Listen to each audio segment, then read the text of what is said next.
김유정의 소낙비. 1935년 1월에 조선일보 신춘문예에 1석으로 당선된 작품입니다.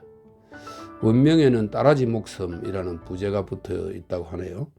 삶의 안착을 찾지 못한 식민지 시대 유랑 농민의 삶을 해학적으로 다룬 작품이라고 평가받고 있습니다. 소낙비, 김유정. 음산한 검은 구름이 하늘에 뭉게뭉게 모여드는 것이 금시라도 비 한 줄기 할 듯 하면서도 여전히 짓궂은 햇발은 겹겹 산속에 묻힌 외진 마을을 통째로 자실 듯이 달구고 있었다. 이따금 생각하는 듯 삶에 들린 바람은 논밭간의 나무들을 뒤흔들며 미쳐 날뛰었다. 산 밖으로 농꾼들을 멀리 품앗이로 내보낸 안마을의 공기는 쓸쓸하였다. 다만 맷맷한 미루나무 숲에서 거치러 가는 농촌을 읊는 듯 매미의 애끓는 노래, 매응 매응. 춘호는 자기 집, 올봄에 오온을 주고 사서 들은 묵삭은 오막살이 집 방문턱에 걸터 앉아서 바른 주먹으로 턱을 고이고는 봉당에서 저녁으로 떼올 감자를 씻고 있는 아내를 묵묵히 노려보고 있었다. 그는 사나울 밤이나 눈을 안 붙이고 성화를 하는 바람에 농사의 고리삭은 그의 얼굴은 더욱 해석하였다. 아내에게 다시 한번 졸라보았다. 그러나 위협하는 어조로 이봐, 그래 어떻게든 돈 이웃만 안 해줄 테요. 아내는 역시 대답이 없었다. 갓 잡아온 새댁 모양으로 씻는 감자나 씻을 뿐 잠자코 있었다. 되나 안 되나 좌우간 이렇다 말이 없으니 춘호는 우라가 터져 죽을 지경이었다. 그는 타곳에서 떠돌아온 몸이라 자기를 믿고 장리를 주는 사람도 없고 또는 그 알량한 집을 팔려 해도 단 2, 3원의 작자도 내닫지 않으므로 앞뒤가 꼭 막혔다. 마는 그래도 아내는 나이 젊고 얼굴 똑똑하겠다. 돈 2원쯤이야 어떻게라도 될 수 있겠기에 묻는 것인데 들은 채도 안 하니 괘씸한 듯 싶었다. 그는 배를 튀기며 다시 한번 돈 좀 안 해줄 테요 하고 소리를 뻑 질렀다. 그러나 대꾸는 역시 없었다. 춘호는 녹이 충천하여 불현듯 문지방을 떠다밀며 벌떡 일어섰다. 눈을 홉두고 벽에 기대인 지게 막대기를 손에 잡자 아내의 옆으로 바람같이 달려들었다. 이년아, 기집 좋다는 게 뭐여? 남편의 근심도 들어주어야지. 끼고 자자는 기집이여. 지게 막대는 아내의 연한 허리를 모질게 후렸다. 까무라지는 비명은 모지락스레 찌그러진 울타리를 벗어나갔다. 잼처 지게 막대는 안전채 꼬꾸라진 아내의 발뒤축을 얼러 볼기를 내려 갈겼다. 이년아, 내가 언제부터 너에게 조르는 게여? 범같이 호통을 치며 남편이 지게 막대를 공중으로 다시 들어올리며 모지름을 쓸 때 아내는 애구머니 하고 외마디를 질렀다. 연하여 몸을 뒤치자 그반 엎어진 듯이 쌀이면 밖으로 내달렸다. 얼굴에 눈물이 흐른 채 황거리는 걸음으로 문 앞의 언덕을 내려 개울을 건너고 맞은 쪽에 뚫린 콩밭길로 들어섰다. 너 내가 날 피하면 어딜 갈 테요?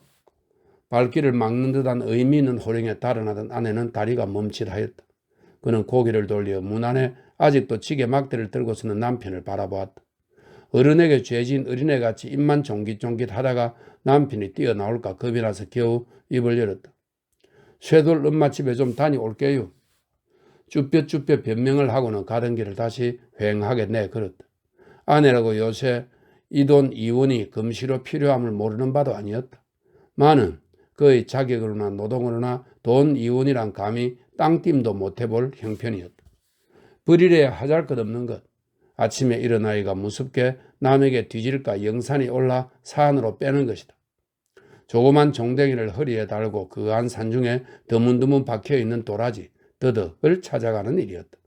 깊은 산속으로 우중충한 돌 틈바퀴로 잔약한 몸으로 맨발에 집신짝을 끌며 강파른 산등을 타고 젖먹던 힘까지 녹아내리는 듯 진땀이 머리로부터 발끝까지 흘러내린다.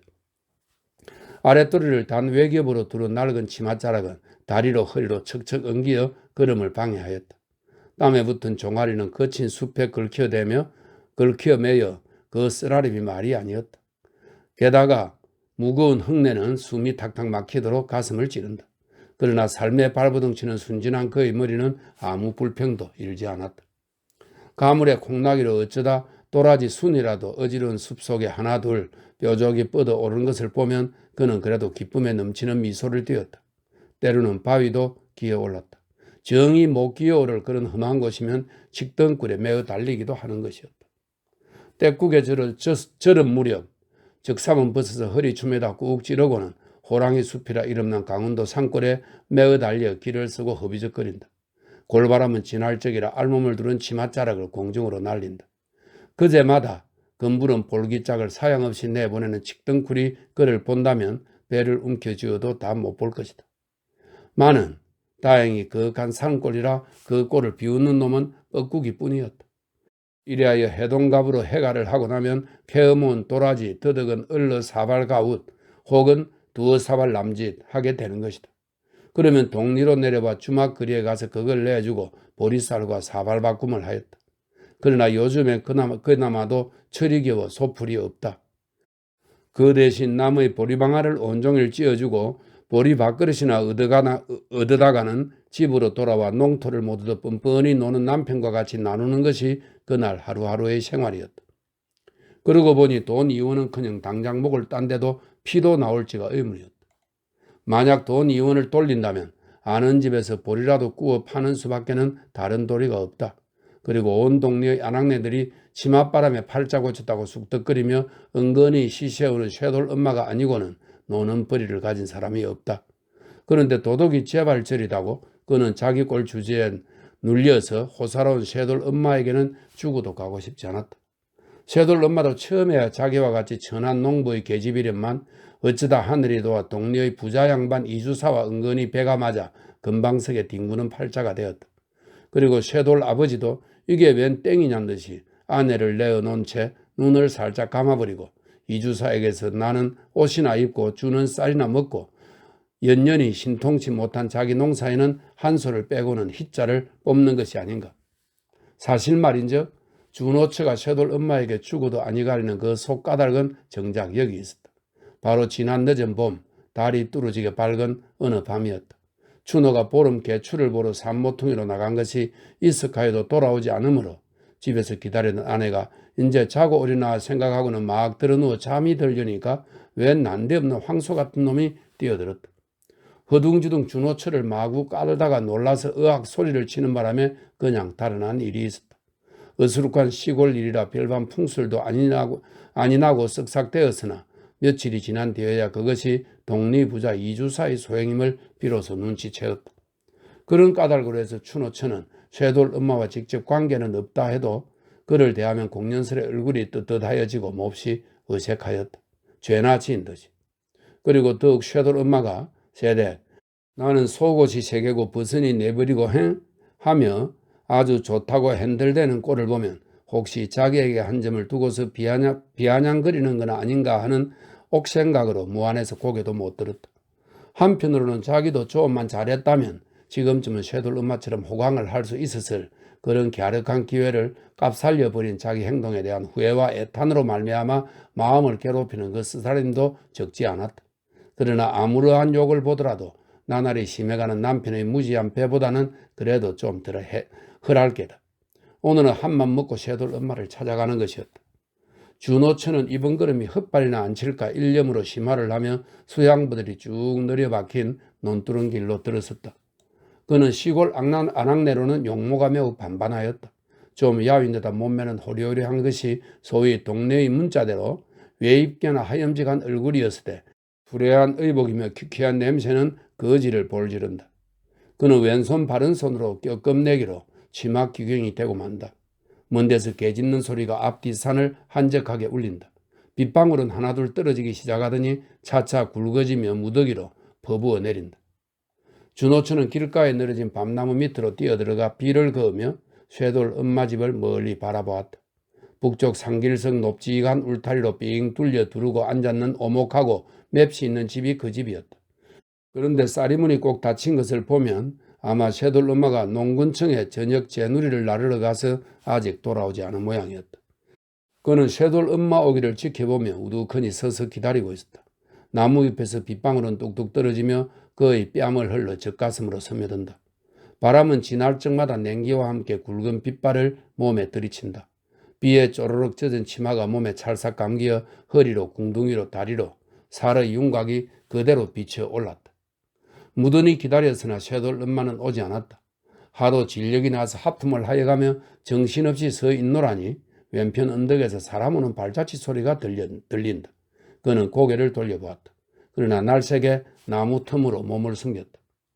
동이배를 가진 이주사가 지우산을 받쳐 쓰고는 쇠돌레 집으로 향하여 엉덩이를 껍죽거리며 내려가는 길이었다. 비록 키는 작달막 하나, 수 좋은 수염이든지 온 동리는 틀어야 단 하나뿐인 당근이든지 썩 풍채 좋은 50전후의 양반이다. 그는 쌀이문 앞으로 가더니 자기 집처럼 거침없이 문을 떠다밀고는 속으로 버젓이 들어가 버린다. 이것을 보니 춘호천은 다시금 속이 편치 않았다. 자기는 개돼지같이 무시로 매만 맞고 돌아치는 천덕꾼이다. 안팎으로 겹귀염을 받으며 간들대는 쇠돌 엄마와 사람된 치수가 두드러지게 따름 그는 알 수 있었다. 쇠돌 엄마의 호강을 너무나 부럽게 우러러보는 반동으로 자기도 잘했다면 하는 턱없는 희망과 후회가 전보다 몇 갑질 쓰린 맛으로 그의 가슴을 찌푸려뜨렸다.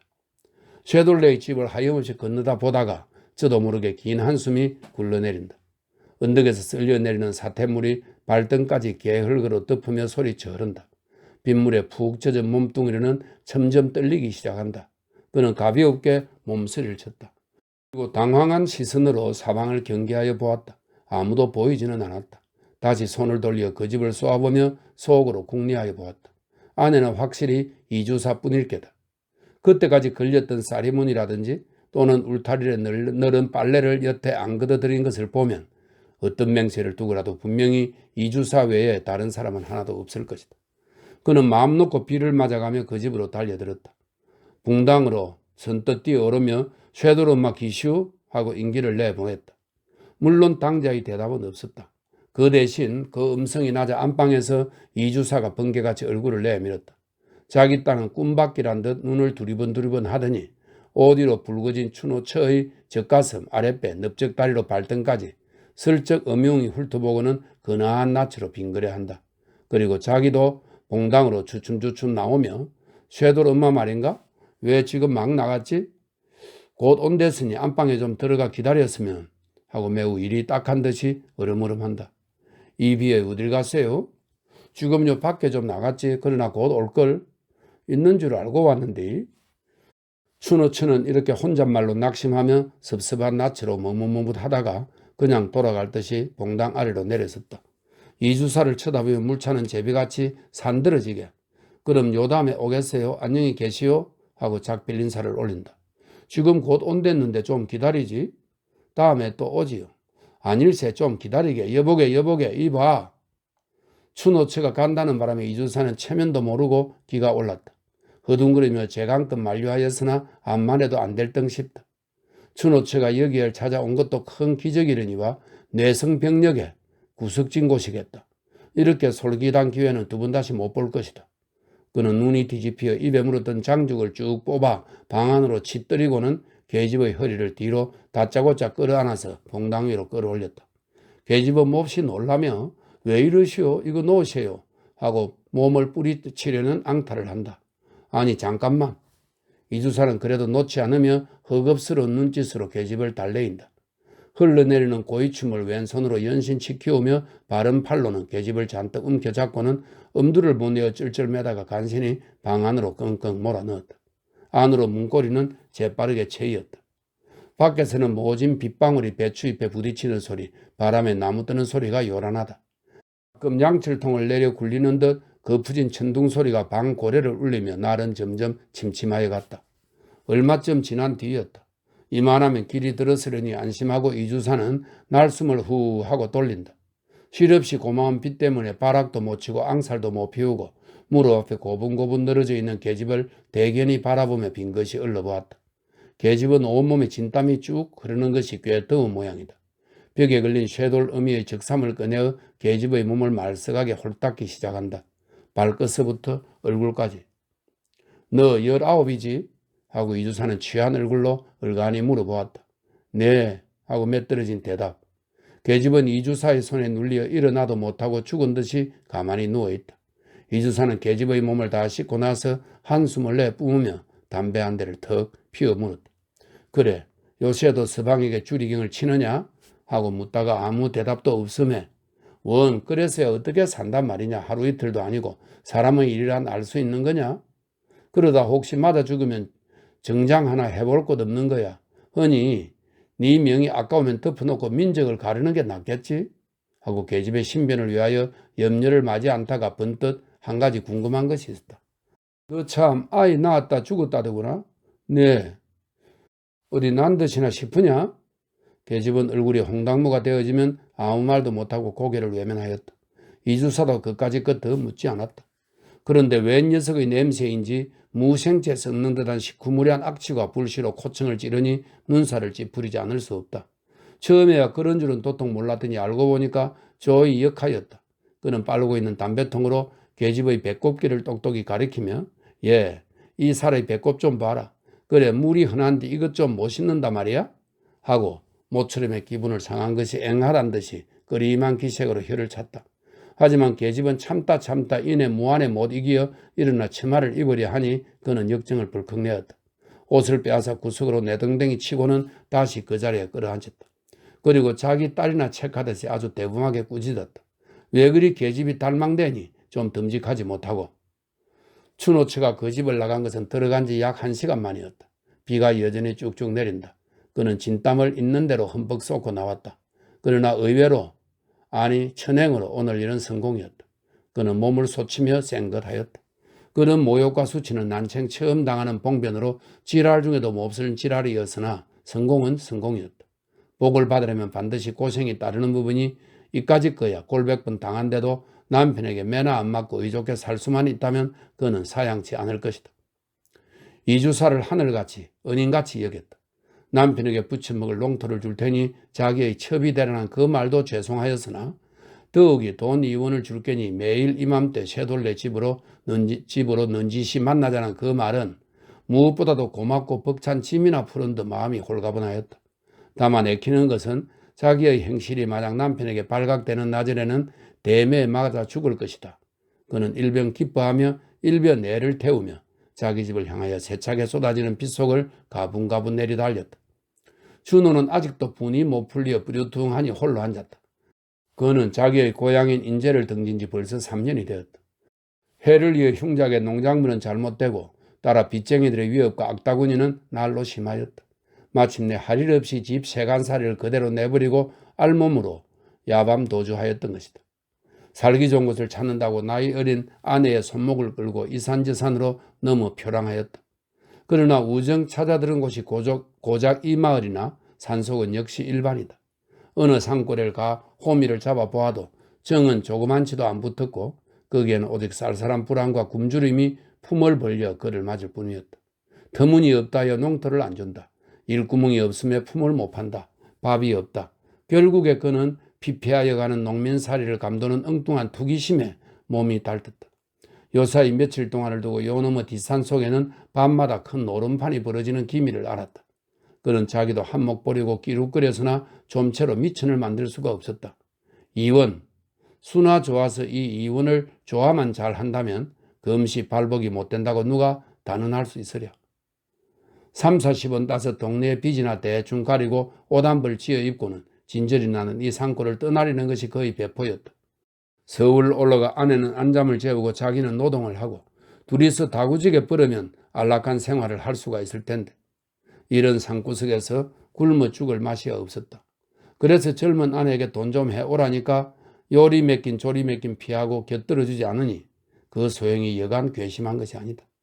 아내가 물에 빠진 생쥐꼴을 하고 집으로 달려들자 미처 입도 벌리기 전에 남편은 이를 악물고 주먹뺨을 냅다 붙인다. 너 이년 매만 살살 피하고 어디가 자빠졌다 왔니? 볼채 한 대를 얻어맞고 아내는 오기가 걸리어 벙벙하였다.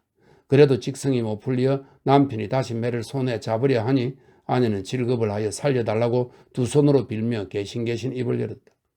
내일 돼요, 내일. 돈 돼요. 하며 돈이 변통됨을 삼가 아래는 그의 음성은 절반이 울음이었다. 남편이 반신반의하며 눈을 찡긋하다가 내일? 하고 목청을 돋았다. 네, 내일 된다요. 꼭 돼요? 네, 내일 된다요. 남편은 시골물 중에 능통하니 많지 난데없이 돈 2원이 어디서 저렇게 떼는 것까지는 추궁에 무리를 하지 않았다. 그는 저기 안심한 얼굴로 방 문턱에 걸터 앉으며 담뱃대에 불을 껐다. 그제야 비로소 아내도 마음을 놓고 감자를 삶으러 부엌으로 들어가려 하니 남편이 겉으로 걸어오며 척언한 듯이 말리었다. 병나 방에 들어가 어여 옷이나 말리어 감자는 내 삶을게. 먹물같이 짙은 밤이 내렸다. 비는 더욱 소리를 치며 앙상한 그들의 방벽을 앞뒤로 올린다.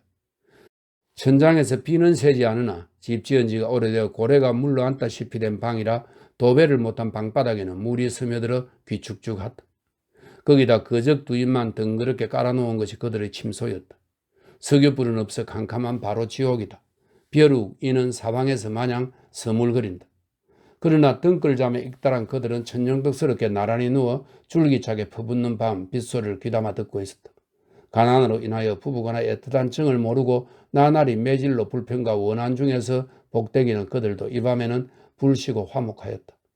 다만 남편의 품에 들은 돈 2원을 꿈꾸어 보고도 언제 서울 갈라요? 남편의 왼팔을 베고 누웠던 아내가 남편을 향하여 응석비서시 물어보았다.